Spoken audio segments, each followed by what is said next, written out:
جو لوگ بس اسی دنیا کی زندگی اور اس کی خوش نمائیوں کے طالب ہوتے ہیں، ان کی کارگزاری کا سارا پھل ہم یہیں ان کو دے دیتے ہیں، اور اس میں ان کے ساتھ کوئی کمی نہیں کی جاتی۔ اس کی خوش نمائیوں کے طالب ہوتے ہیں۔ اس سلسلہ کلام میں یہ بات اس مناسبت سے فرمائی گئی ہے کہ قرآن کی دعوت کو جس قسم کے لوگ اس زمانے میں رد کر رہے تھے اور آج بھی رد کر رہے ہیں، وہ زیادہ تر وہی تھے اور ہیں جن کے دل و دماغ پر دنیا پرستی چھائی ہوئی ہے۔ خدا کے پیغام کو رد کرنے کے لیے جو دلیل بازیاں وہ کرتے ہیں، وہ سب تو بعد کی چیزیں ہیں۔ پہلی چیز جو اس انکار کا اصل سبب ہے، وہ ان کے نفس کا یہ فیصلہ ہے کہ دنیا اور اس کے مادی فائدوں سے بالاتر کوئی شے قابل قدر نہیں ہے، اور یہ کہ ان فائدوں سے متمتع ہونے کے لیے ان کو پوری آزادی حاصل رہنی چاہیے۔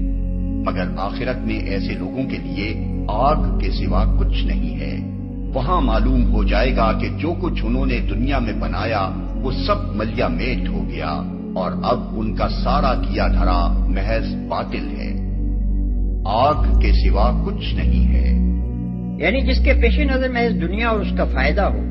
وہ اپنی دنیا بنانے کی جیسی کوشش یہاں کرے گا، ویسا ہی اس کا پھل اسے یہاں مل جائے گا۔ لیکن جبکہ آخرت اس کے پیش نظر نہیں ہے اور اس کے لیے اس نے کوئی کوشش بھی نہیں کی ہے، تو کوئی وجہ نہیں کہ اس کی دنیا طلب مسائی کی برابری کا سلسلہ آخرت تک دراز ہو۔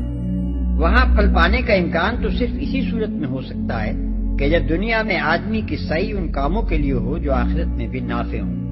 مثال کے طور پر اگر ایک شخص چاہتا ہے کہ ایک شاندار مکان اسے رہنے کے لیے ملے،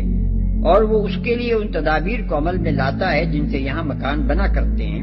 تو ضرور ایک عالی شان محل بن کر تیار ہو جائے گا، اور اس کی کوئی اینٹ بھی محض اس بنا پر جمنے سے انکار نہ کرے گی کہ ایک کافر اسے جمانے کی کوشش کر رہا ہے۔ لیکن اس شخص کو اپنا یہ محل اور اس کا سارا سر و سامان موت کی آخری ہجری کے ساتھ ہی اس دنیا میں چھوڑ دینا پڑے گا، اور اس کی کوئی چیز بھی وہ اپنے ساتھ دوسرے عالم میں نہ لے جا سکے گا۔ اگر اس نے آخرت میں محل تعمیر کرنے کے لیے کچھ نہیں کیا ہے تو کوئی معقول وجہ نہیں ہے کہ اس کا یہ محل وہاں اس کے ساتھ منتقل ہو۔ وہاں کوئی محل وہ پا سکتا ہے تو صرف اس صورت میں پا سکتا ہے جبکہ دنیا میں اس کی سعی ان کاموں میں ہو جن سے قانون الہی کے مطابق آخرت کا محل بنا کرتا ہے۔